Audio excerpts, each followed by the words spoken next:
The only time you ever do shots is when you have too much to drink, to realize that shots are a bad idea.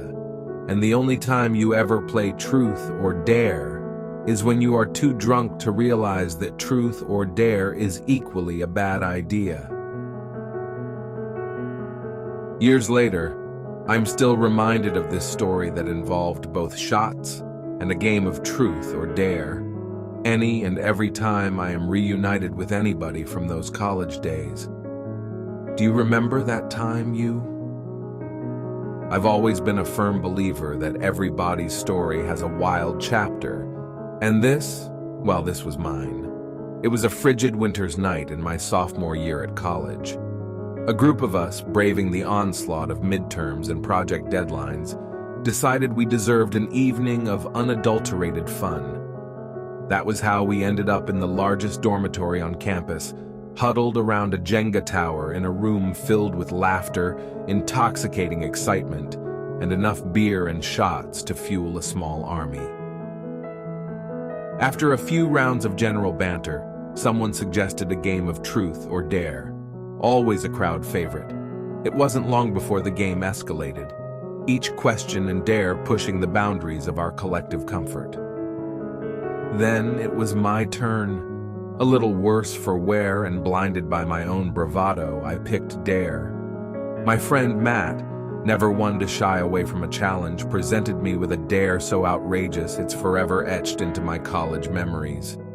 "I dare you," he said, smirking like a Cheshire cat, "to strip down naked and run a lap of the entire dormitory."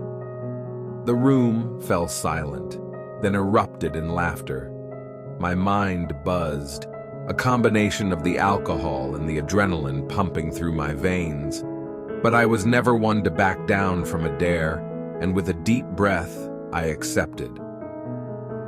Shedding my inhibitions along with my clothes, I sprinted out of the room and into the chilling corridors. I could hear the hoots and hollers from my friends fading behind me as I tore through the dormitory.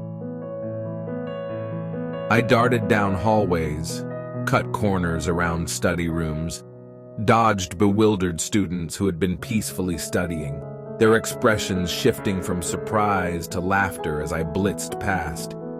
My bare feet slapped against the cold tile floor, each step amplifying the absurdity of the situation. As I rounded the last corner, my heart pounded against my ribs, a mixture of adrenaline and embarrassment coursing through my veins. I dashed back into our room, greeted by uproarious applause and laughter. Panting and red-faced, I collapsed onto the floor, the cold tiles providing a sobering contrast to my flushed skin. And there she was, Lisa, a girl I'd admired from afar for quite some time. She was laughing, her eyes sparkling with amusement. She extended her hand, helping me to my feet. "That was quite a show," she managed between giggles. That night we talked, we laughed, we connected. Definitely a tale of a dare that blurred the lines between embarrassing and exciting, a dare that brought me closer to the girl who would later become a significant part of my life.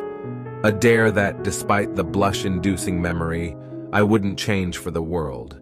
It was the night of a dare, of dormitory debauchery, and a night that began a love story I could never have dared to imagine.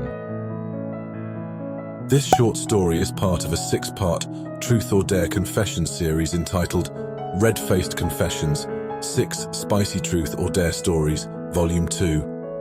To hear the other 5 confessions in this series and other stories like this one, please subscribe to the Romance Diaries on YouTube. And if you have enjoyed this confession, please show us some love by hitting the like button.